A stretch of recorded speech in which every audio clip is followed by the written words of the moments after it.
Hello hello everyone student. आज के lecture में हम एंटीकोगुलेंट फैक्टर के बारे में पढ़ेंगे।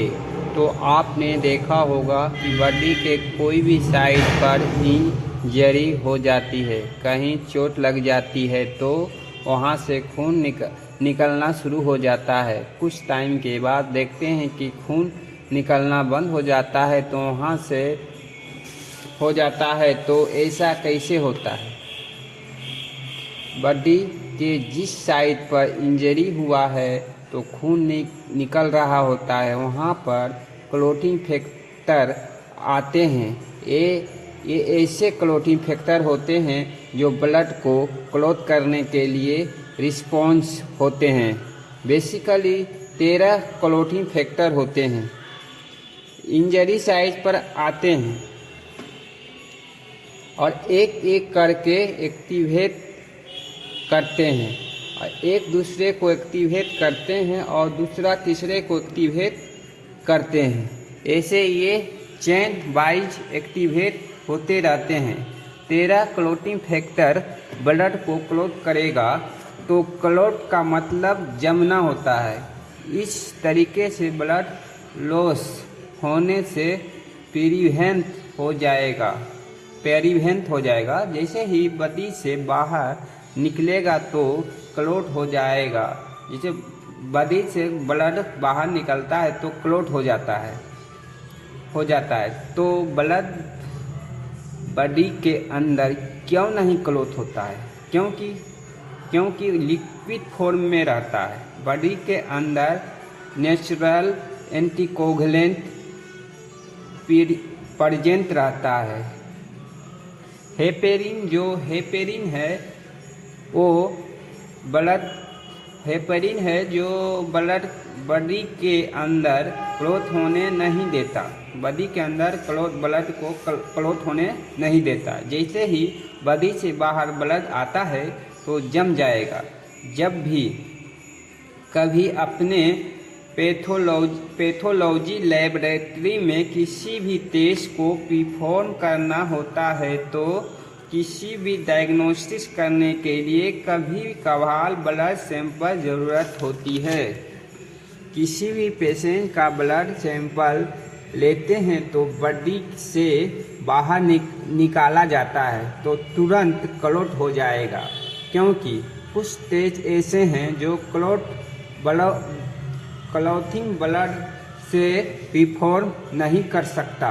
इस चीज़ को करने के लिए एंटीकोगुलेंट का यूज करते हैं। एंटी का मीनिंग होता है अगेन, और कोगुलेंट का मीनिंग कोगुलेंट का होता है क्लॉट होना या जमना। एंटीकोगुलेंट ऐसा केमिकल है जो ब्लड को क्लॉट होने से प्रिवेंट करता है, ब्लड को जमने से रोकता है। Basically medical as well paramedical center में most anticoagulant most common use किया जाता है, और पैथोलॉजी लैबोरेटरी में भी मोस्ट टेस्ट परफॉर्म करने के लिए एंटीकोगुलेंट का यूज करते हैं।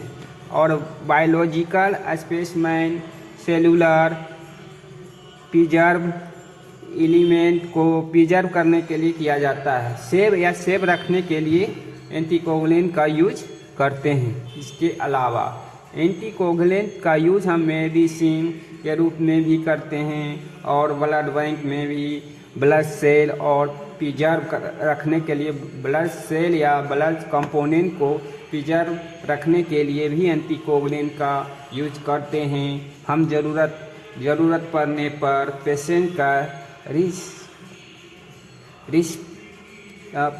का ब्लड है जो डोनेट कर सकता है, उसे एंटीकोगुलेंट का यूज उसमें भी हम करते हैं। टाइप ऑफ एंटीकोगुलेंट, तो ये सारे एंटीकोगुलेंट एक एक करके कवर करेंगे। अगले सारे एंटीकोगुलेंट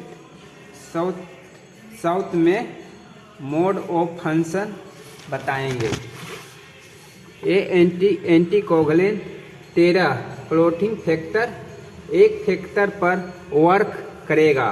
एक फैक्टर तो जो फंक्शन को रोक देगा उसी को रिमूव कर देगा या प्रैक्टिस कर देंगे। इस तरीके से ब्लड को क्लॉट नहीं होगा, ब्लड का क्लॉट नहीं होगा। मैं अभी बताया या 13 क्लॉटिंग फैक्टर जो चेन वाइज एक्टिवेट ब्लड को क्लॉट करेगा, एक दूसरे को एक्टिवेट करेगा, दूसरा तीसरे को एक्टिवेट करेगा, ऐसे ही चेन वाइज एक्टिवेट होगा। तो 13 में से एक को क्लॉटिंग फैक्टर काम करना बंद कर देगा तो ये इनएक्टिवेट हो जाएगा, तो आगे वाला अपने आप एक्टिवेट नहीं हो पाएगा। तो इस तरह से ब्लड क्लॉट नहीं होगा। जितने भी एंटीकोगुलेंट हैं द्वितीय ethylene diamine tetra acidic acid, heparin, sodium fluoride, sodium citrate, double oxalate, ACD, acid citrate dextrose, CPD, citrate phosphate dextrose, CPDA, citrate phosphate dextrose adenine, CPDA with SAGM. सारे anticoagulant 13 clotting factor एक factor पर clotting work करते हैं, blood के clot होने से prevent करते हैं। चलिए देखते हैं, एक एक करके कवर करेंगे। इनका मोड ऑफ एक्शन क्या है, कितना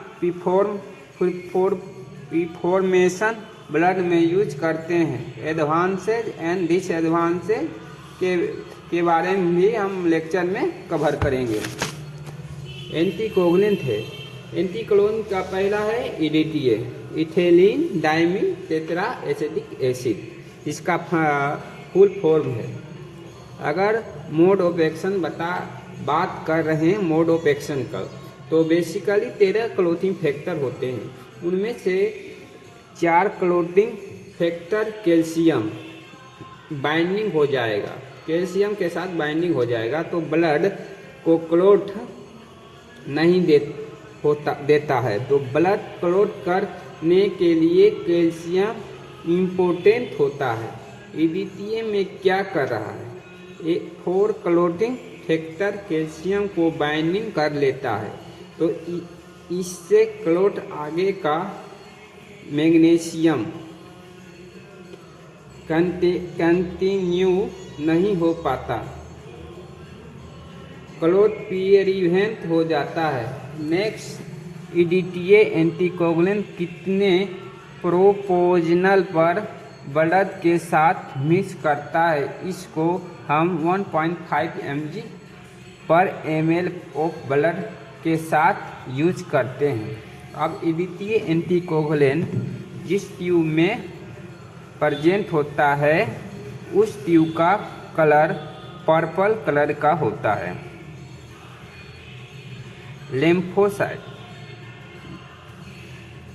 कलर का होता है। ईडीटीए एंटीकोगुलेंट प्रेजेंट रहता है और ईडीटीए एंटीकोगुलेंट को हम मोस्ट रूटीन हेमाटोलॉजिकल इन्वेस्टिगेशन के लिए यूज किया जाता है। डाईपोटेशियम एंड डाईसोडियम साल्ट को ईडीटीए में कॉमनली यूज करते हैं। अब हम डाईसोडियम और डाईपोटाशियम को छोड़कर हम ट्राईपोटाशियम ज़्यादा यूज करने लगे हैं ईडीटीए में। पोटाशियम साल्ट मोर प्रीफॉर्म किया जाता है, जिसे हम पोटाशियम का ही ज़्यादा यूज हम करते हैं। पोटाशियम ज़्यादा सोल्यूबल कंपोनेंट कंपेयर करता है, जिसे ज़्यादा होता है पोटाशियम का यूज हम हीमेटोलॉजी लैब के किसी एस्टिमेशन करते हैं कि HB hematocrit, complete blood count, marking blood film, shaking test, reticulocyte count, HbA1c, hemoglobin, इलेक्ट्रोलाइटोसिस, इसके लिए हम प्लेटलेट काउंट के लिए EDTA यूज करते हैं, EDTA एंटीकोगुलेंट का यूज करते हैं। इसके अलावा EDTA एंटीकोगुलेंट कुछ डिसएडवांटेज भी हैं। अगले हम EDTA एंटीकोगुलेंट में ब्लड को काफ़ी टाइम के लिए स्टोर करके रखते हैं, कुछ चेंज देखने को मिलता है। और ब्लड सेल में जैसे रेड ब्लड सेल में नेशन और स्पायरोसाइट चेंज देखने को मिलता है, जैसे कि इमेज में हम देख लेंगे सकते हैं। जैसे RBC रेड ब्लड सेल के शेप चेंज होगा, ये रेड ब्लड सेल का शेप चेंज होगा। इनके अलावा न्यूट्रोफिल में भी लॉस ऑफ सेल्यूलोज होगा और प्लेटलेट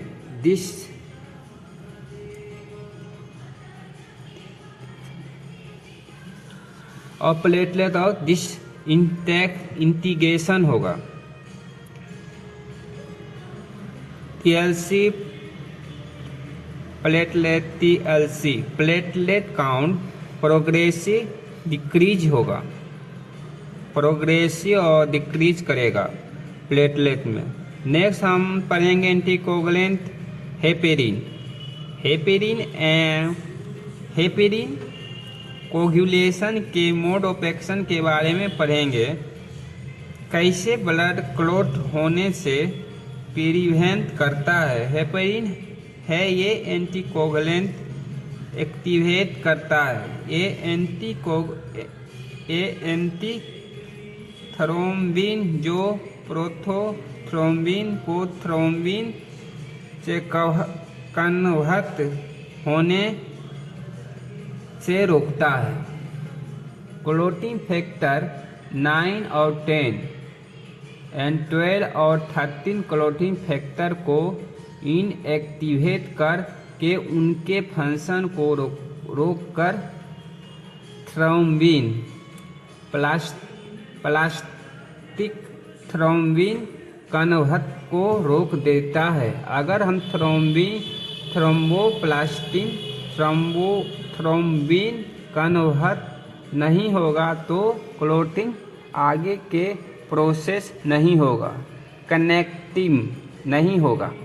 नहीं कर पाएगा, तो ब्लड क्लॉट नहीं होगा।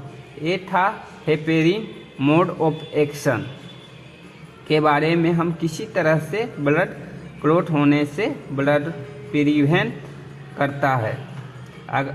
अगर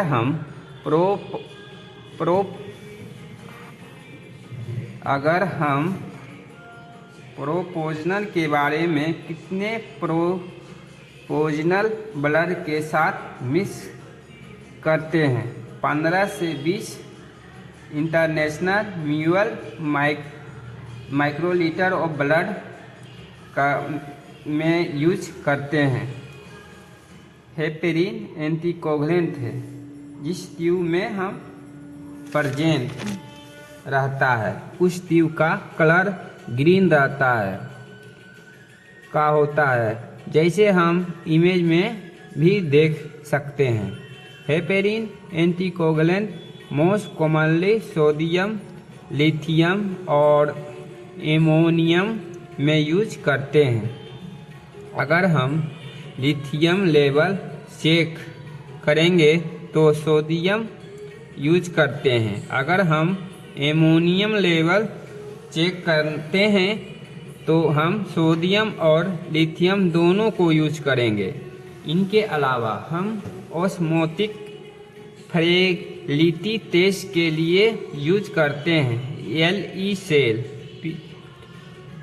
प्रिपरेशन रेस cell enzyme study like C6PD immunophenotyping lithium level sodium और हेपेरिन हम हेपेरिन एंटीकोगुलेंट में यूज करते हैं।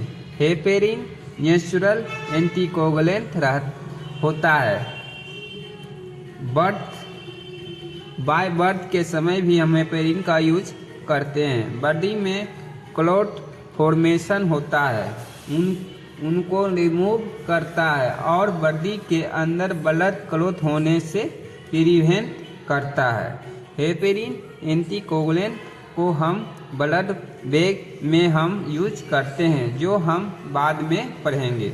इनके अलावा हम डिसएडवांटेज ऑफ हेपेरिन भी देख लेते हैं। जैसे कि हम हेपेरिन एक्सपेंसिव होता है हेपेरिन, जिसको हम कम यूज करते हैं, और हम हेपेरिन एंटीकोगुलेंट का यूज करके हम TLC काउंट नहीं कर सकते।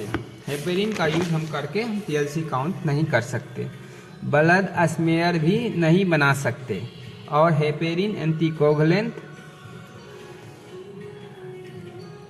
एंटीकोगुलेंट का टेस्ट के लिए सूटेबल नहीं होता। सोडियम फ्लोराइड, और आगे हम सोडियम फ्लोराइड के बारे में पढ़ेंगे। सोडियम फ्लोराइड एंटीकोगुलेंट के बारे में हम पढ़ेंगे। सोडियम फ्लोराइड भी 4 क्लोटिंग फैक्टर पर काम करता है। 4 क्लोटिंग फैक्टर पर कैल्शियम पर काम करता है। कैल्शियम आयन के साथ सेग्रीगेशन कॉम्प्लेक्स बनाता है। कैल्शियम आयन अलग कर देता है और क्लॉट का फॉर्मेशन नहीं होता। ग्लूकोज एस्टिमेशन करने के लिए बॉडी का ग्लूकोज का लेवल कितना होता है। जब भी पेशेंट से ब्लड का सैंपल लेते हैं